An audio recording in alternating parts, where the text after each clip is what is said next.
இந்த டேண்ட்ரம்ங்கிற ஒரு விஷயம், குழந்தைங்க கீழே படுத்து உருண்டு அழுகிறது, அடிக்கிறது. சப்போஸ் நீங்க தரல அப்படின்னா பொருள்லாம் தூக்கி எரிஞ்சிருவாங்க. இப்ப நீங்க ஒரு வெளியேறதுக்கு ஏதாவது ஒரு என்வரான்மெண்ட் கூட்டு போறீங்க அப்படின்னா குழந்தை என்ன பண்ணும் அப்படின்னா, எனக்கு அந்த பொருள் வேணும் அப்படின்னு சொன்னா, இல்ல வாடா அப்படின்னு சொல்லிட்டு நீங்க படுத்து வரீங்க, கையை உதறி விட்டுட்டு போயிட்டு கடை முன்னாடியே படுத்து உருண்டு அழுவான். இது எங்க இருந்து உருவாகுது அப்படின்னா, நீங்க ஸ்ட்ரெஸ் ஆகுதுல இருந்து தான் உருவாகுது. குழந்தைய வளர்க்கணும்னு முடிவு பண்றப்பயே ஒரு வருஷம் முன்னாடி ஒரு கனவோட இருப்பீங்க, என் குழந்தை இந்த மாதிரி வருமா, வெள்ளை கலர்ல இருக்குமா, கருப்பு கலர்ல இருக்குமா, ஹைட்டா இருப்பானா.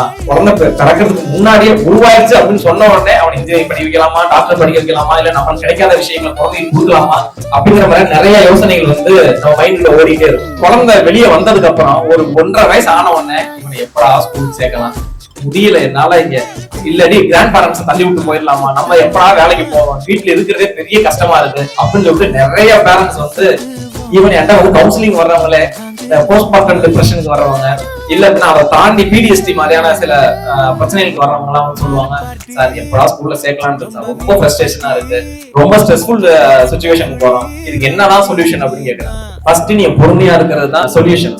அண்டர்ஸ்டாண்ட் பண்ணிக்கணும் குழந்தை ஏன் குழந்தை அழுகுது. குழந்தைக்கு அந்த என்வரான்மெண்ட் பிடிக்கலையா, இல்ல ஒரு பொருள் கேட்டு அழுகுதா, இல்ல சப்போஸ் அந்த பொருள் கேட்டுதான் ரொம்ப நேரம் 1 மணி நேரம் 2 மணி நேரம் அழுகுறான் அப்படின்னா அந்த பொருளோட முக்கியத்துவம் என்னங்கிறது குழந்தைக்கு சொல்லி தரணும். அந்த பொருளோட முக்கியத்துவம் சொல்லி கொடுத்த உடனே குழந்தைக்கு கொஞ்சம் கொஞ்சமா புரியும். அது இனிஷியல் ஸ்டேஜ்ல நடக்கவே நடக்காது. இல்ல குழந்தைக்கு சம்டைம்ஸ் பனிஷ்மெண்ட் கொடுக்கணும், சம்டைம்ஸ் ரிவார்டு கொடுக்கணும். இப்ப ஈவன் நம்மளே வந்து ரிவார்டு கொடுத்தாதானே ஒர்க் பண்றோம். இப்ப நீங்க ஒரு இடத்துல ஒர்க் பண்றீங்க, இன்கிரிமெண்ட் கொடுக்கலாம் ஒர்க் பண்ணவே மாட்டோம். 6 மந்த்துக்கு அப்புறம் அடுத்த வேற ஒரு ஜாபுக்கு நம்ம போக ஸ்டார்ட் பண்ணிடுவோம்ல. சேம் அதே மாதிரி ஒரு குழந்தை நல்ல பிஹேவியர் பண்ணுது, அடாப்டிவ் பிஹேவியர் பண்ணுது அப்படின்னா குழந்தைக்கு ரிவார்டு தராங்க. குழந்தை வந்து இல்ல மால்அடாப்டிவ் பிஹேவியர் பண்ணுது அப்படின்னா குட்டி பனிஷ்மெண்ட், அடிச்சு துவச்சு கிளிப்பு போட்டு காய வச்சிடக்கூடாது. சின்னதா குழந்தைக்கு புரியுற மாதிரியான சில பனிஷ்மெண்ட் எல்லாம் கொடுத்தோம் அப்படின்னா குழந்தைக்கு வந்து அண்டர்ஸ்டாண்ட் பண்ணிக்கும். ஒருவேளை இது தப்பு தான் போல இருக்குது, அம்மா இந்த தப்பு பண்ணலையே, நம்ம அண்ணன் இந்த தப்பு பண்ணலையே, அப்ப நம்மளும் இதே மாதிரி ஒழுக்கமா இருக்கணும் அப்படிங்கிற விஷயம் எல்லாம் கத்துக்குவாங்க.